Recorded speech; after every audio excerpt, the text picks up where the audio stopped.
Hello and welcome to Our Thinker, where international affairs are discussed. I'm Martin Zubko. As we stand on the threshold of a new year, many of us reflect on how we might lead better, happier, and more meaningful lives. What does it truly mean to flourish, not just as individuals, but as a society? How can we understand international relations through different perspectives? And what can enrich our perspectives that we have on international relations? In the spirit of renewal and aspiration, I turn to Professor Mark LeBar, a distinguished philosopher whose work on virtue ethics and Eudaimonism offers profound insights into living well. Hello, Mark. Hello, Martin. Thank you for inviting me on your show. Mark LeBar is a professor of philosophy at Florida State University. He is also well known for the moral philosophy and his work, but also he is the editor of the Social Theory and Practice, which is an international and interdisciplinary journal of social philosophy since 2015. So, as I said, today we're going to speak about something different than international relations, but still connected, still interdisciplinary. So let's start with the first question, Mark. How does Eudaimonism reshape the way we think about what is good for us in the modern ethical theory? That's a great question and a great place to start. Eudaimonism, as I'm thinking of the concept, is a term for the outlook on practical philosophy, on thinking about what we want to do and be and feel and think that we get from ancient Greek philosophers, primarily for me, Plato and Aristotle, and between those two, primarily Aristotle. And the point of departure is this notion of eudaimonia, which is the Greek word that we translate happiness. That there's problems with the translation. The Greeks think of that, the content of that idea, somewhat differently than do modern speakers of English in referring to happiness. And one of the chief differences, I think, really comes down to your question, that very often when we, and here I'm referring to Americans certainly, but I think more broadly other English speakers of English, and you can tell me whether this is true, say, for native Czech speakers. When we think about happiness, very often we're thinking about a mental state or a form of experience, so that it's meaningful for me to say, today I'm much happier than I was yesterday. And I can say that because my mood is more cheerful or what have you. That's not the way that the Greeks thought about eudaimonia, where eudaimonia was really characteristic or a property of a life. So for one thing, it has a kind of temporal extension that happiness does not. And a second big difference is that from the start, the Greeks, and here again, I'm thinking primarily of Plato and Aristotle, but also the Stoics and others in that tradition, those in that tradition couldn't think about what would make for a good human life, except for by seeing us as social creatures situated in societies with others, and where those relationships that we have with those others bore on what it is to have a good life. Now, the significance of that is that in the modern period, and I'm not sure exactly when this began, but it's certainly evident by the time you get to, say, Hobbes, so 16th century, the notion of happiness had really been divorced from the quality or character of our relations with other people, so that it's meaningful for Hobbes to think that happiness lies in the satisfaction of desire. And that's something that, if you take Hobbes' picture, presumably could happen as well by an individual living on a lonely island, all alone, without social connections. That notion would just be crazy to the Greeks. Human beings live amongst others of their kind. So if you take the modern picture, you have this story about happiness, and you have this story about the satisfaction of desire. And then you say, oh, well, yes, but you are around other people. What about satisfying your desires at the expense of other people? Or, how do you avoid violent conflicts over scarcity and whatnot? Well, that's where morality comes in. So morality comes in as a sort of check or constraint on happiness in a way that's really alien to the Greek way of thinking about these things, where the nature of our relations with others is sort of built in to the conception of eudaimonia, the story about how I live a good life. A huge part of that story for the Greeks is how I live with others, not as a matter of checking my own happiness, but as a matter of my good life being in large part, informed by my relations with others. So I think that's a fundamentally different take on thinking about the relationship between happiness and morality. That's a big problem on modern views, doesn't really even show up given the Greek starting point. And that's something I really appreciate about the Greek perspective on eudaimonia. Especially today, we can say that eudaimonism is quite difficult word for especially non-native speakers. And we spoke about ancient times, but is there sort of modern equivalent to the eudaimonism nowadays? Because some people might also think if that concept from the ancient times has transformed in some way into today's, let's say, world or maybe international theory. I think there are challenges coming from those differences in language, and I think that's both a benefit and a cost. So the cost is, as I think you're anticipating, that there's a kind of alien feel to, again, I don't know about Czech, but English native speakers. And of course, we're comparing with Greek speakers, right? Eudaimonism is no more English than it is Czech. It's a ancient Greek concept. And so the challenge is recognizing that there's a different way to think about happiness than comes easily to us. On the other hand, the benefit is precisely that it stretches our minds in ways that maybe are not going to be easily stretched without really considering the way that happiness or a good life appears in a different context. Now, both of those, I think, are somewhat limited. The alien nature of it, for native English speakers, we do, I think, sometimes use happiness in terms that the Greeks, or in contexts in which the Greeks would be very comfortable with the notion. So, for example, you go to a wedding, and at the conclusion of the wedding, everyone wishes the newlyweds great happiness. Well, they're not wishing them really good moods over the rest of their lives. I mean, they're not wishing that they be miserable, but clearly what they're wishing them is something like a good life lived with each other in the marriage. That's what you're wishing for them. Or people are wishing for the baby, the newborn child. They wish that child happiness. And again, they're thinking of wishing that child a good life, not just waking up in the morning feeling cheerful. So that sort of, again, temporally extended notion of living a good life is there in English. Sometimes we do use the term happiness for it, but we also will talk about things like welfare in the social sciences. Very often welfare is taken to be a matter of desire satisfaction or experience of pleasure, but it isn't necessarily. In philosophy, sometimes we'll talk about well-being, and again, also in the social sciences, that's getting there. We'll talk about quality of life. So there are lots of, I think, other ideas that we may use other terms for that are near enough to us that we can catch on to what the Greeks are thinking of there. Literally, it means in Greek, it's good spirits, but it sort of means a life that's attended by good spirits, not good spirits internally, but right, the world is going well, is collaborating with you and living well. And I can link your words with, for instance, diplomacy, because this is the area of international relations where the language plays a crucial role.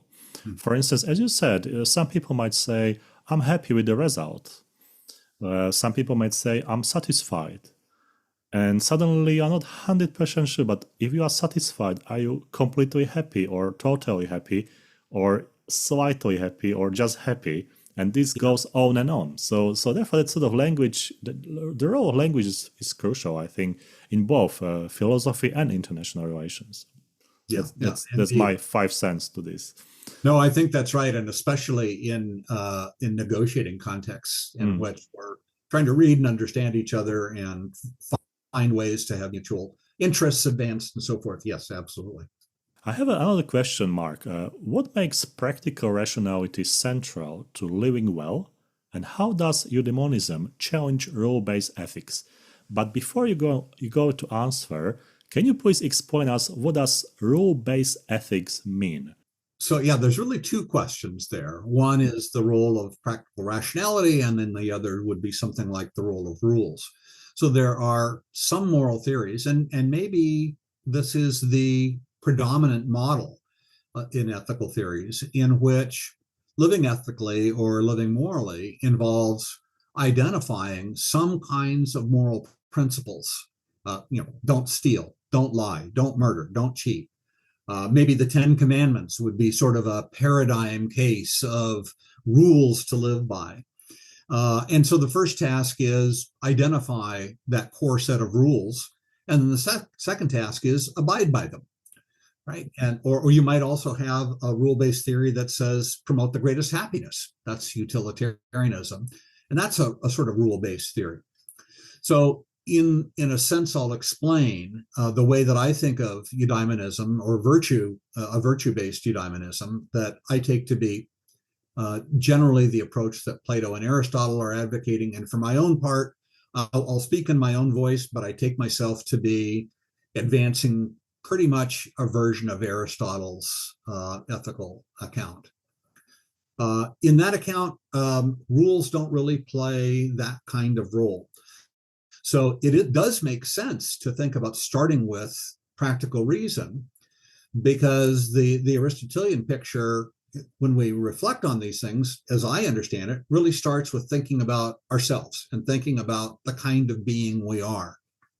And when Aristotle does that, he compares ourselves to other living things. We are living things, and we share certain properties with other living things, and we have distinctive elements relative to other living things. So like plants, we need nutrition, we grow, we live, we feed ourselves, and we die eventually. We spawn others of our kind, right? That's true for all living things. Animals do all those things, plus they do some different things. They have locomotion, they have perception, and we share those qualities with animals. So we have all, as living things, we have all those qualities with other living things, plants and animals. But Aristotle says what's distinctive to us is that we live our lives with this distinctive capacity for reason. And practical reason is reason in its deployment and thinking about what to do. Theoretical reason is thinking maybe about what to believe, let's say. And sometimes that distinction or that border can be hazy. But certainly the fact that we can decide what we need to do or what we ought to do is characteristic of us. And it's characteristic only of us amongst the other animals. And so since that's the kind of being that we are, the kind of life that we ought to live, he thinks, is one that ought to be suited to that kind of being. And that is to say, we're creatures that live by reasoning what to do. And so doing that well is the avenue to living well. And that's what makes practical rationality central to living well and to eudaimonia. Now, the other part of this and this picture in the Aristotelian view is that we have various and sundry other features. Notably, we have emotions that feed into our deciding what to do. And managing the package of our deliberating rationality and our emotions and our desires and doing that well, that's where virtue comes in. And the idea of virtue is picking up on the Latin term for the Greek notion of excellence or arete. And it's being excellent in these various ways in which we use our desires, emotions, and reason to determine what to do. And Aristotle thinks that's done on not by identifying rules and following them, but sort of from the other way around. And by the other way around, I mean Aristotle thinks that we start from particular choices that we make in particular concrete conditions, because we are always acting in conditions that are not going to be replicated ever otherwise, right? There's always distinctive elements to them. And he thinks finding the thing that we ought to do in those conditions isn't a matter of finding rules and applying them, but of identifying what is the right thing to do in these conditions. And then, as I understand them, there's a capacity for rationality to look at that, to look at those decisions and identify patterns in them, and to learn which ways of responding are better than others. And that's the way that we become virtuous, by repeatedly and habitually making choices that are congruent with excellence in these different ways. And we can, and on my view, we do arrive at rules, but as generalizations from what we learn in particular instances. So you might, to step away from ethics for a moment, you might have a rule that says, don't put your hand on a hot stove. Well, the way that you arrive at that rule is not by learning the stove rule that the universe has implemented and then applying it to particular cases. Probably you learn it by either your putting your hand on the hot stove one too many times, or your mother telling you don't put your hand on that stove, but you generalize out of particular instances and learn. That's learning. That's what we do. And so that model of learning and applying that to the norms that govern the choices that we make and wanting to be making excellent decisions as to how to live, the rules capture the accumulated patterns that we learn from particulars, rather than being cases where we find a general rule and then apply it. So the Aristotelian picture, as I understand it, goes the other way from rule-based systems. It's not that there's no role for rules in there, because rules are an important way of encapsulating what we've learned and what we've known. But the primary way that we become ethical beings, ethical persons, isn't by applying rules, but it's by making good determinations on particular occasions and then generalizing from those occasions. When you mention rules, the sort of logical question from international relations would be, how do you understand rules and norms?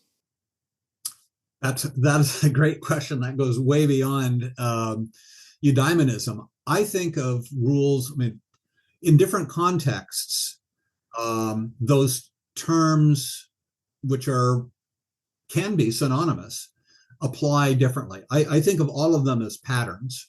A rule is, there's sort of famously two different ways of thinking about rules, and two different ways of thinking about norms.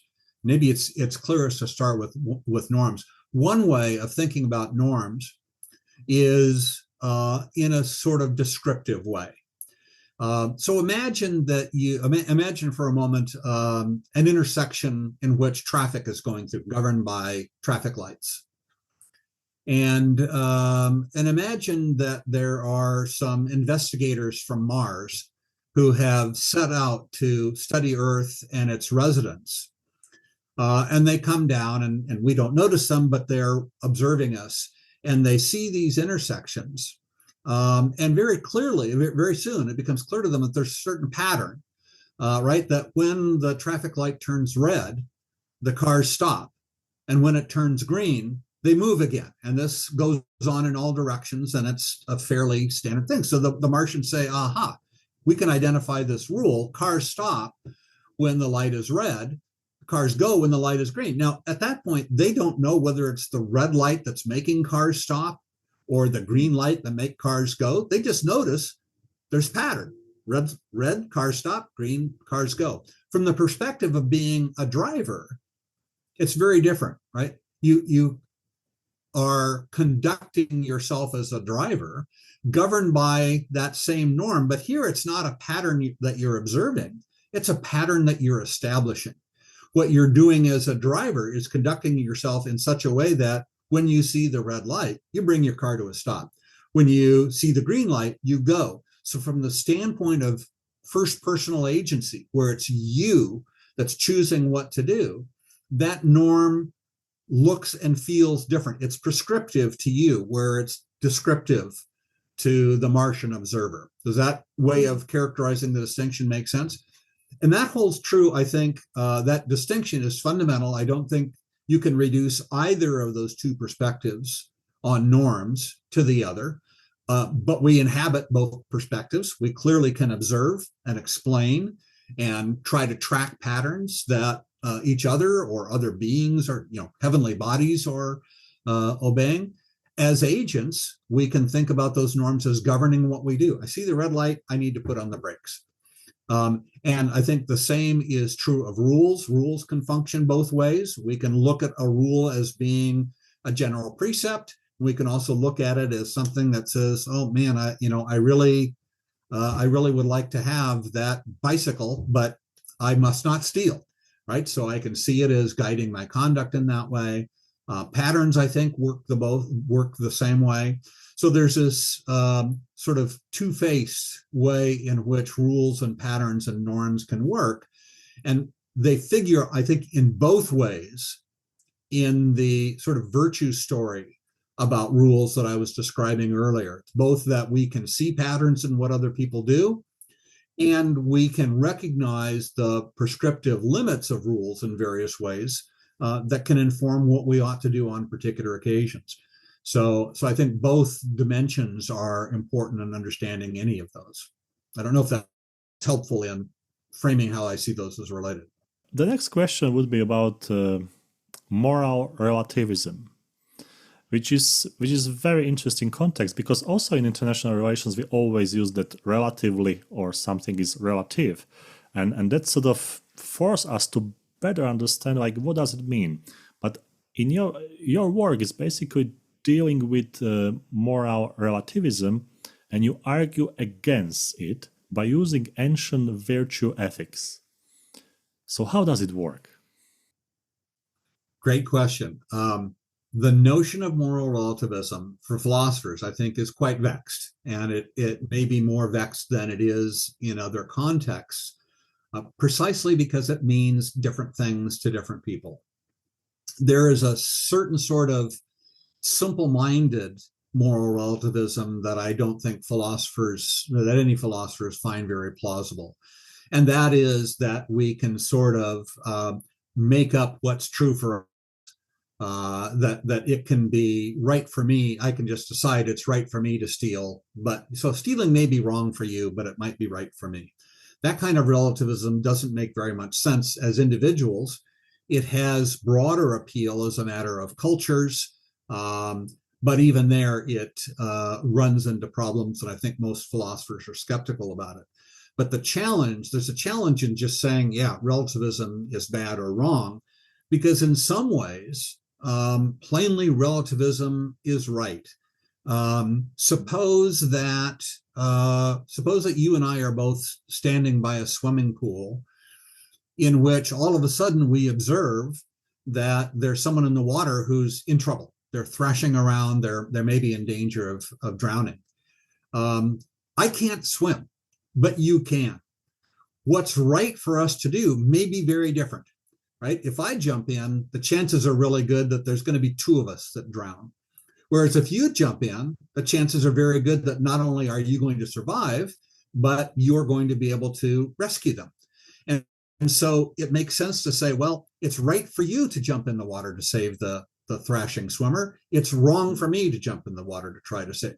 And in a way, that's a kind of relativism that makes really, really good sense.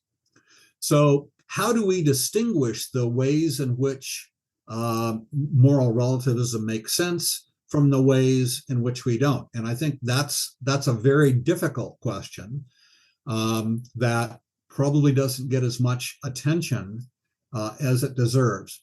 One of the things that I appreciate about the eudaimonist virtue approach of the ancient Greeks is I think that, and Aristotle in particular, is that it provides some suggestions on getting this right. So I mentioned earlier that the perspective begins by looking at what we're like by nature. How has nature made us? And there are certain facts about what's good for us that follow from those basic facts. So, for example, it's good for human beings by and large to eat, certain kinds of vegetation. Maybe it's good for us to eat animals. That's obviously a contentious point. But nobody is going to claim that it's good for us to eat broken glass. Why is that? It's because of the way that we're built. And someone says, oh, well, it might be good for you to abstain from eating broken glass, but it's not me. It's good for me to eat broken glass. They're just wrong. And we don't have any difficulty seeing that. Why? Because the features that make eating broken glass a bad idea for me make it a bad idea for you as well. So at that level, we're not relativists. But then lots and lots of the ways that we shape our lives are determined not so much by our nature, but by what we do with our nature. In many cases, by some of the conventions that we adopt to express various attitudes. So suppose that you're Jewish and I'm not, and I think, well, I'm going to go into my church. If I'm wearing a hat in my church, I need to take it off. Why? That's a gesture of respect. And if I go in and I say, well, it's right for them, but to take their hats off, but not me, I'm wrong. In this place, that is the significance of removing one's hat, is showing respect. When I come into your synagogue, similarly, if I say, well, in my church, we remove our hats. In the synagogue, men cover their heads. Why? For the same reason in my church, we remove our hats. It's a means of expressing respect and humility. So it's right in your synagogue for me to have my head covered. It's wrong for either of us in my church for us to have our heads covered. Is there any problem with that degree of relativism? I don't think so. In no small part, because of course there's a deeper non-relative sense there that what's at issue in both cases is respect, is showing respect and respecting the dignity of those involved in this practice and the ones they are worshiping. So there you get sort of a combination of relativism and not relativism in the same instance. And I think the way that the Greeks think about what it means to live well and what it means to be virtuous or live excellently allows us to work that texture out in a way that, to me, is very plausible and satisfying. Mark, there is a question about history and the present. And that's how and why does Eudaimonism provide a more cohesive understanding of moral facts and reasons compared to contemporary theorists? Again, I think that's a great question, and it's one for my money is overlooked in philosophy also. Philosophers very often tend to look at practical reason. I mean, one traditional way of thinking about practical reason is the modern way of thinking, to one extent or another, that, for example, we get reasons from our desires. We have reason to satisfy our desires, and so we get a story of reasons that spun out of that. That ends up problematic. One way in which it's problematic is we have this non-coherent story about what's good for me and morality, where morality is I experience as a constraint. It's a limit. So there's a tension always, or a combat between my interests and yours, for example. On the Aristotelian view of practical reason, it takes off from a different perspective. Aristotle thinks of us as being end-seeking beings. We have goals, we have ends, and these fit together in a certain sort of way. And as a hierarchy, I have some goals. Maybe I have a goal of getting a college degree. But the reason that I have that goal might be for further goals. It might be partly for the education, but it might also be to get a job that I want. And why do I want a job? Well, I want to be able to provide for myself and my family in a useful way. So we can have this sort of nested hierarchy of goals, and those goals have to fit together in a coherent way. One thing that I think that we can appreciate about that sort of story is that goals both give us reasons to do things and reasons not to do things, reasons for constraint. So perhaps I have the goal of getting a college degree, and I'm working on finishing my college degree this spring, let's say. And then you say, hey, my family has access to a nice yacht in the Mediterranean. Why don't you come for 6 weeks and spend this lovely 6 weeks in spring on our yacht in the Mediterranean? I think, well, spending 6 weeks on a yacht in the Mediterranean sounds like a pretty nice idea. And I do have a goal of enjoying myself in these sorts of ways. But these two goals are going to come in conflict, right? I can't go and spend 6 weeks on your yacht in the Mediterranean while I'm trying to finish my college degree. One of those has to win and one of those has to lose. And so I can say, yeah, for me, the significance of my getting that degree outweighs the significance of my being able to enjoy myself on your yacht. So I'm going to have to regretfully decline. The goal that I have of getting a college degree not only tells me what to do, I need to sign up for classes and I need to show up and, take notes and whatnot, take tests. But it also tells me what I cannot do. I cannot go off to the Mediterranean for 6 weeks. So the idea of practical reason as a story about being end seekers provides us a texture and a structure of both things to do and things not to do that can include the goal of respecting other people, for example. It says, whatever I'm going to do to advance myself, I may not do it by just running you over or plowing into you or something. Right. So we get an integrated picture of goal seeking that, given that we're social creatures, involves not only goals or ends that we're trying to satisfy for our own sakes, like being better people, but also ends that we're trying to satisfy by being social creatures. Right. If you're my friend, there's certain things, goals that I have. If you need me, I want to show up. I need to show up. That's an end that I have. I want to be a good friend. I want to be a good husband to my wife. So you get a coherent story about living your life in ways that make sense from the perspective of practical reason, that makes sense from the from the perspective of virtue, without trying to figure out how this pastiche of desires, my desires, your desires, ignorant desires, evil desires, trying to come up out of this pot of desires with a story about how we can live good lives in the company of others also living good lives. To me, you get a kind of coherence by coming at the question of how to live life. You get a nice coherent story. Again, it's not necessarily simple. It's not that there's no problems. Any story about living human lives that made that picture really simple and easy would be obviously false. But there is an internal coherence to it that I find a really desirable way to think, both philosophically and also practically as a human being needing to make choices to live life. There are two questions, and they go more deeply into being or to distinguish between individual and the society. And the first one is, how does virtue eudaimonism address the balance between individual well-being and collective moral responsibility in today's complex world? And the second question is connected to this one: how does your theory address moral conflicts where personal flourishing and social obligations clash? Good. I will have to say that I don't have a clear or settled view on collective responsibility. I think in some cases, it's obvious that collective responsibility makes sense.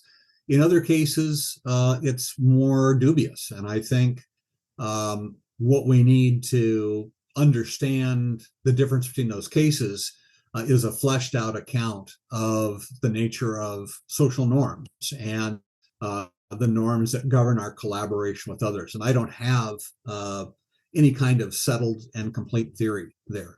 I will say that I think the social norms that do apply and that do indicate that we're responsible individually or collectively arise naturally from this picture that I'm characterizing of thinking of ourselves as beings that live in virtue of reason, but live in the company of others of our kind, also living according to reason.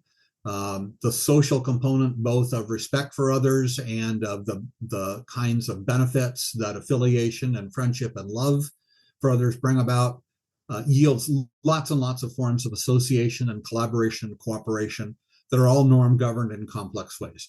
And I don't have a simple story. What I do think is any good story about there is going to link up with the fundamental story about individuals living good lives that eudaimonism is providing. And again, leaning on the point that it's not thinking about those lives as lives of little rational atoms of the form that that Hobbes, the way that Hobbes thinks about us, or a number of other modern thinkers, thinks of us as fundamentally embedded in social context. That thinks of us as being language users, where the use of language is a fundamentally social task. So from the get-go, we're social creatures, and it thinks about the relations that we have with others as bearing on what's good for us in complex ways. So that's a really long-winded way of saying I don't have a good answer to that question. But the theory itself, I think, sort of explains why it's going to be difficult to arrive at that from a theoretical perspective. And this goes to your second question, which comes down to the nature of social obligations, and in particular, how to think about moral dilemmas. So one kind of moral dilemma is not an issue, I think, for the kind of view that I defend. And that's the kind of moral dilemma that crops up incessantly on some views, whereas where on the modern picture, what's good for me is independent from what morality requires of me. Very often, those can be in conflict. It'd be much better for me if I had all of your money. So it sure seems to me like, advancing my own self-interest certainly it can recommend to me that I steal all your money, barring concerns about enforcement and punishment and so forth. Nonetheless, why don't I just take it, because it'd be better for me to have it than you. Whereas morality says, no, you may not go and take other people's money or their possessions or goods. You may not harm them in various ways. So you get a sort of natural clash between what's good for us and the constraints that morality imposes on us. That's a clash at the get-go. My view does not have that problem.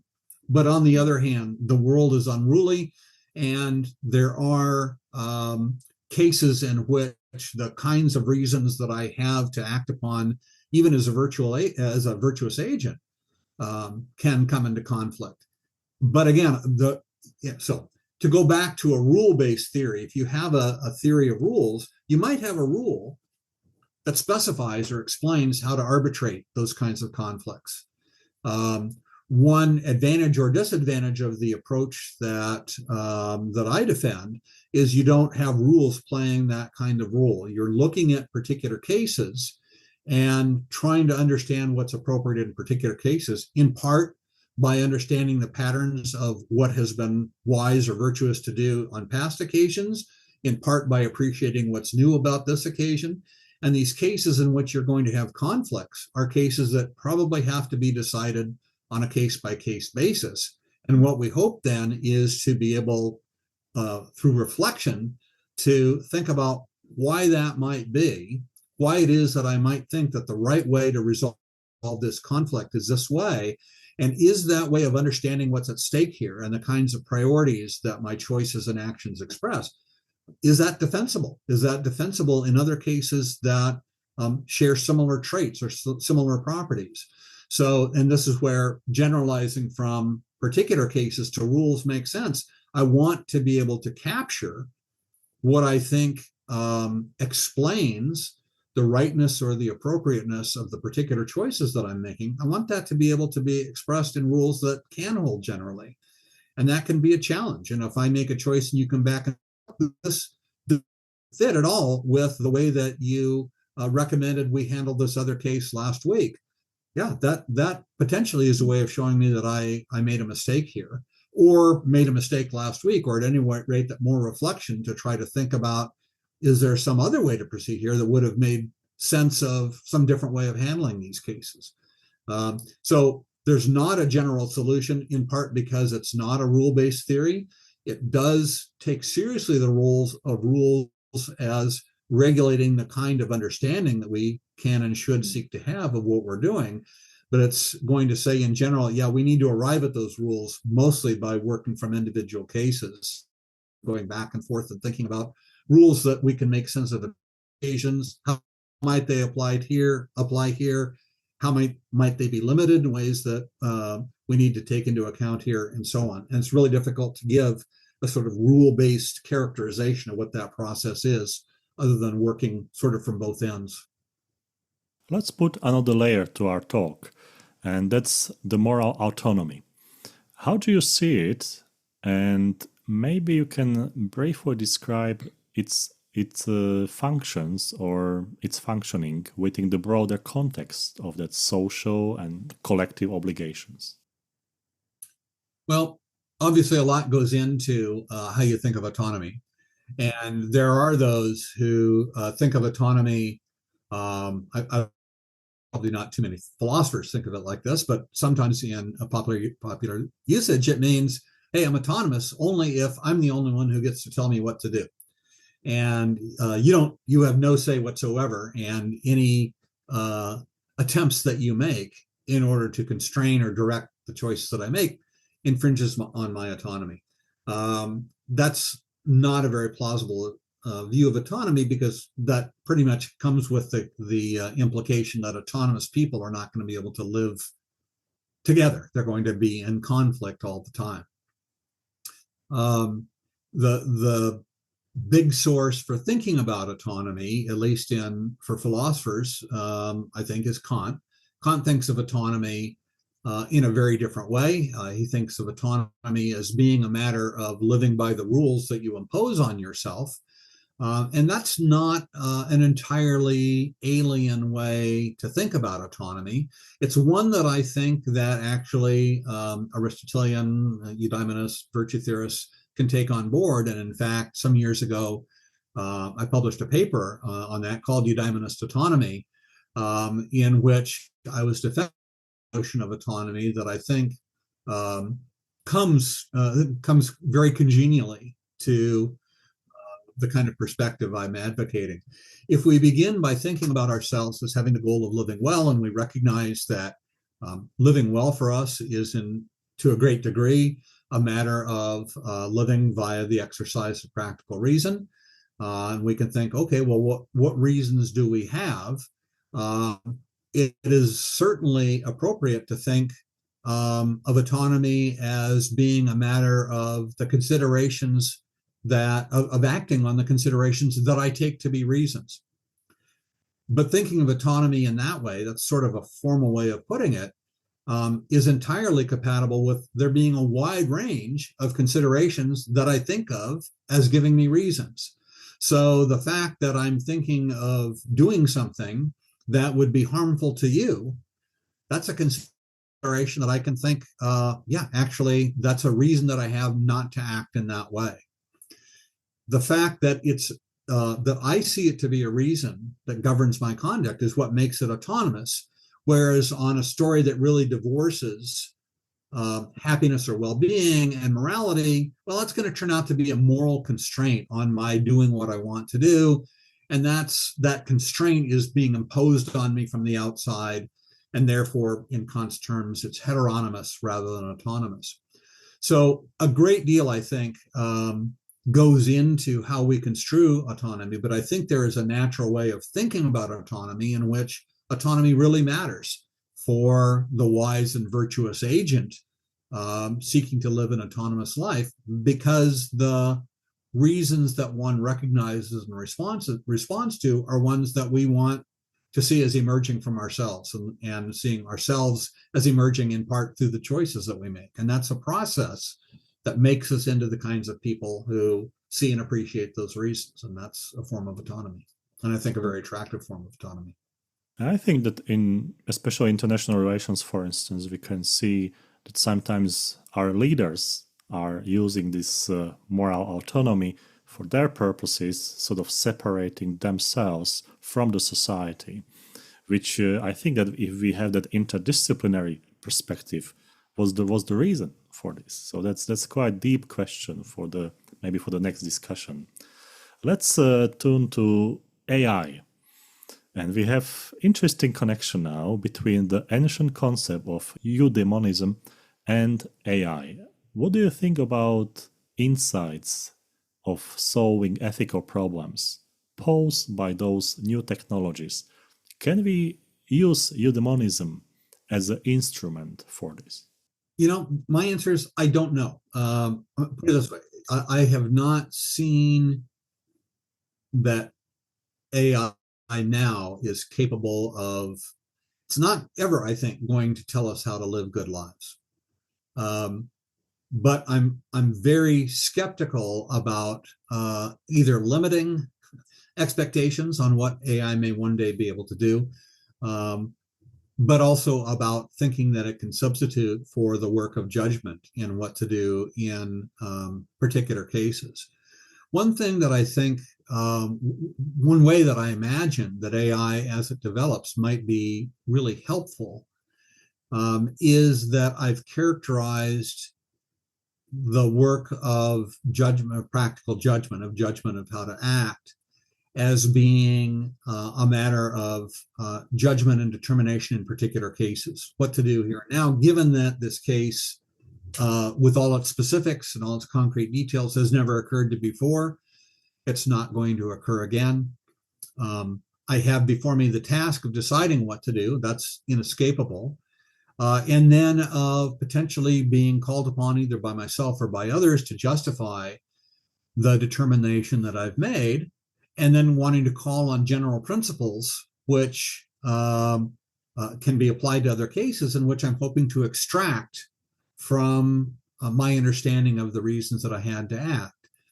And then taking that to be, over time, a matter of trial and error determination of what sorts of patterns of action make sense and what sorts of patterns of actions are congruent to or conducive to realizing certain kinds of goals. And one thing that's obvious is that one thing that's capable of generating lots and lots of instances for certain sorts of thought experimentation is AI. It can, and I expect the capacity, and I'm not especially well informed at all on the details of AI or how it's developing, but I do know that it's capable of over and over applying lots and lots of decision making to lots and lots of stipulated problems. A big issue for AI as well as for us is in how we frame problems, the features of situations in which we act that we see as being salient or important or contributing to the moral or prudential value of the various options that are open to us. Those are complex questions for themselves to be answered.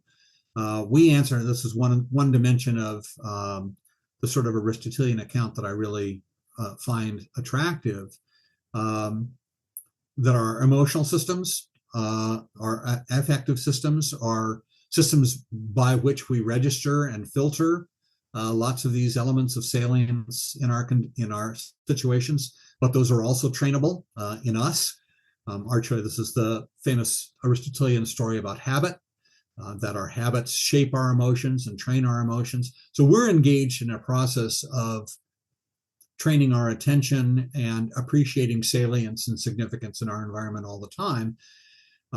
AI has the capacity, AI systems have the capacity to do that with a great deal of rapidity, but in ways that are very different than the mechanics of how we do things. And I take it that's one dimension of what's really puzzling to us about how AI works. So I don't have any insight that others don't about what the opportunities are. I'm very skeptical about it supplanting human judgment, but I'm kind of optimistic that, especially as we learn more and more about ways that we can pose questions and train AI systems to work through the kinds of practical problems that we find facing us, it would be surprising to me if it did not provide really formidable tools, but also really formidable challenges. We can also obviously train AI systems to recommend really, really bad judgments too. So I think my expectation is that the future is going to include our training ourselves on how to be good interactors with the AI systems we generate, and vice versa. I don't think that insight, if it counts as an insight, is unique to me. But I think the avenue to thinking about it in that light as being involved in process of experimentation in both directions and mutually informing expectations, that's a way of thinking about it that's certainly congenial to this sort of way of approaching ethics. Soon we are entering 2025.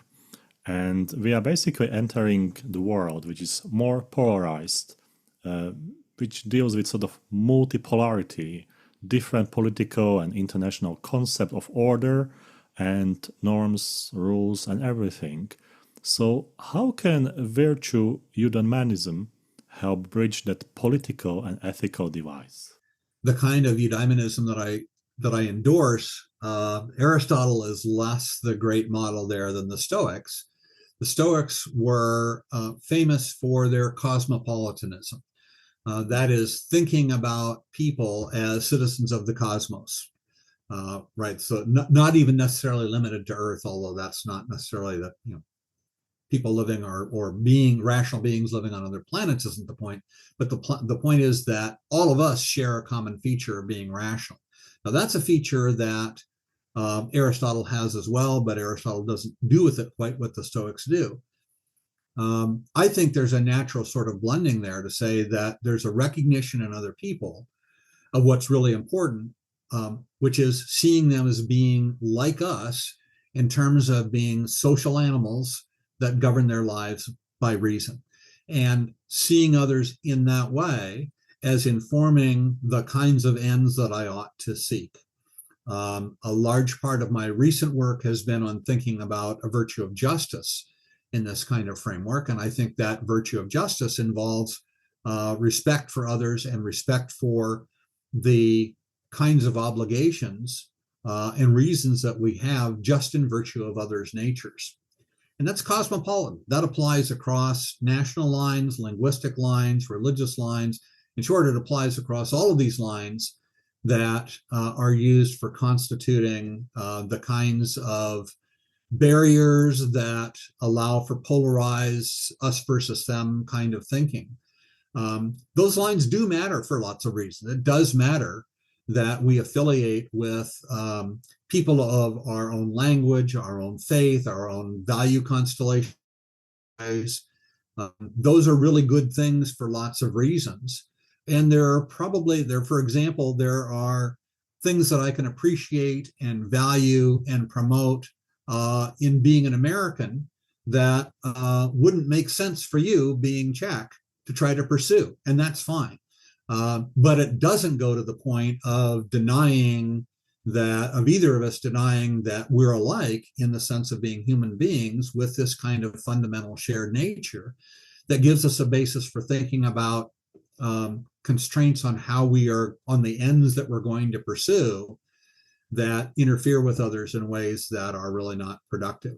So I think the productive either to your happiness or to your eudaimonia or to mine, to your being a virtuous person or to me being one. So again, I don't think it's that either there is no place for thinking about the kinds of affiliations and so forth that are sometimes the basis for polarization or tribalism is sort of the worst forms that those take. There's lots of ways in which it makes sense for me to root for my team and for you to root for your team. That's a great source for lots and lots of really wonderful expressions of our social natures. But it's limited when it comes to obviously certain kinds of conflicts. And so finding ways to figure out what we share in common and where that's really of fundamental importance that needs to be respected, and where we can allow for difference and partisanism and partialism. The view that I'm defending is one that can make sense of both perspectives and think both perspectives matter. But it really is a matter of thinking, what are the limits that we can, in which we can be partial to those that are like us, or those that we care about, those that we count as us, without ceasing to recognize the humanity and the fundamental sort of reason-giving nature of those that lie on the other side of those divides. That's not a, doesn't give us a cookie cutter recipe of determining it, but I think it is a framework for thinking about that is pretty attractive, that neither falls into denying our fundamental humanity, nor to thinking that there can be other kinds of partial relationships with those that we see as us that can be really important to contributing to good lives for us. How does that approach handle global environmental issues? For instance, we are always speaking about climate change, global south, advanced economies, and all those issues that we have. And then, on the other hand, we speak about sort of collective moral responsibility. So how would you comment on that? I don't think that my view says very much. In fact, I don't think it says anything directly at all about that. I think coping with climate change, as well as with coping with with really any other of the kinds of public goods that are essential for us to live well, involves arriving at norms governing how we are going to treat each other in engaging or treating these kinds of goods, whether it's climate change or the environment in other ways. And I think the indirect contribution that my view contributes is the way that the constraints that it imposes on thinking about those norms. So, for example, norms for social conduct to deal with climate change that are destructive to people in other ways. So here's a cartoon example. A norm that says the way to cope with climate change is to allow for a third of the world's population to starve. That's going to be ruled out. That's a cartoon. It's not. There's most views would rule that out. But there's more subtle versions of that by thinking about what's good for people and what's good for people in their social relations that I think also need to be ruled out if we start from the sort of fundamental constraint that we want to be contributing to each other, living good lives in the way that the Greeks think living good lives comes to. So its influence is going to be indirect by shaping the norms that shape the institutions and practices that we try to bring to bear on these problems, whether it's climate change or other large-scale social change. How do you foresee virtue eudaimonism evolving to meet the challenges of globalization and cultural diversity? I think the primary way is through the interaction between these sort of fundamental guiding insights that the Greeks had that I'm sort of appropriating, and the way those are realized in the norms that we arrive at for guiding our conduct. And there are many, many such norms, and that process is really evolving over time. One way, I'll give you a concrete example that's backwards looking, but that's sort of central to my own work. And it's this work on justice that I've been doing. If you go back and look at the Greeks, look at Plato and Aristotle, the notion of justice looks very different than what it does for us. And in some ways, that difference is good. But I think that our thinking about our social lives and the way that others provide us reasons, I think human beings have made a lot of progress on insight into those kinds of norms over the last 2 millennia. And so, for example, we can go back to Immanuel Kant, right? This is now 200 years ago, coming up on 300 years, I guess. And we can think, well, there were things that Kant helped us see that Aristotle did not, ways that he was blind. And so we can, and there's ways that subsequent students of Kant have helped us see, yeah, there's limitations there that even Kant didn't see himself And so there's ways constantly of educating ourselves to ways that we've been blind, maybe to further implications of these more fundamental insights. And I think by definition, those are future developments. If I saw them now, they would be present developments. I don't know how they will continue to go, but I'd be very surprised if we didn't continue to see implications for these fundamental insights that we don't see now. I think we'll continue to learn. The last question for today's interview, Mark, and that's about research. And we know that there might be some trends, some interesting topics, or perhaps some under research areas, especially when we speak about eudaimonism, about virtues, about morality and the philosophy. Where do you see some interdisciplinary opportunities, perhaps points where international relations and philosophy can collaborate and produce some meaningful research results? It seems to me that the most likely area of productive collaboration actually is in an intersection that would include not only, say, moral philosophy and international relations, but also other forms of social theory. Because I think it really is the interesting story for us about all of this is the nature of norms. And by the nature of norms, I'm thinking of both what they are like and how they shape our lives, how we respond to norms, how we bring norms into existence or phase them out of existence, and by their content, what exactly it is that they require of us. And those, certainly the contents of norms are shifting all the time. They're shifting in ways that we can reflect upon and take to be either just or unjust. We can take them to be contributing either to greater proclivity for conflict or for greater proclivity to conflict avoidance and resolution. And I think international relations is certainly interested in those large-scale issues about norms for relations between peoples and nations. But those arise out of our norm-governed and norm-creating natures, all the way down to the interactions that we have as individuals and my interactions with you and with other individuals and larger collectives. So I think the question about the interaction between the nature and the content of norms and the roles they play in our lives, that's obviously a massive area of research, but it certainly is one in which you get light not only from our disciplines, but psychology and various economics, various and sundry other social sciences as well. Mark, many thanks for your insightful thoughts, for your ideas, and that you shared your research with us.